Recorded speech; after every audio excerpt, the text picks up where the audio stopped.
Hi friends, நான் கோமதி ரவிச்சந்திரன். எல்லோரும் நல்லா இருக்கீங்களா? நான் நல்லா இருக்கேன்.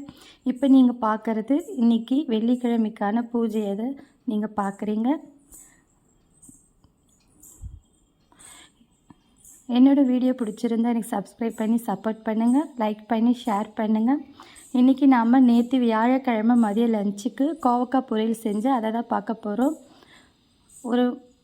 ஒரு கடாயை வச்சு தேவையான அளவு எண்ணெய், கடுகு, இஞ்சி பூண்டு பேஸ்ட் எல்லாம் சேர்த்து நல்லா வதக்கிக்கிறேன். வதங்கினதும் வெங்காயம் சேர்த்து கலந்துக்கிறேன். வெங்காயம் வதங்க கொஞ்சம் உப்பு சேர்த்து கலக்கிக்கிறேன்.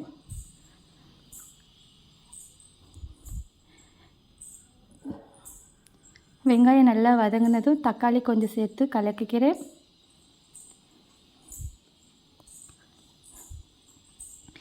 வெங்காயம் தக்காளி ரெண்டும் நல்லா வதங்கி வந்ததுக்கப்புறம் ஒரு ஸ்பூன் மிளகாத்தூள், ஒரு ஸ்பூன் உப்பு சேர்த்து நல்லா வதக்கிக்கிறேன். வதங்கினதும் ஏற்கனவே எண்ணெய் கொஞ்சம் விட்டு வதக்கி வச்சுருக்க கோவக்காவை இதோடு சேர்த்து கலந்துக்கிறேன். நல்லா இது வெந்து வந்ததும் இது கூட கொஞ்சம் கொத்தமல்லியும் கடைசியாக கொஞ்சம் வேர்க்கடலை பொடியும் கலந்து இறக்கிக்கிறேன்.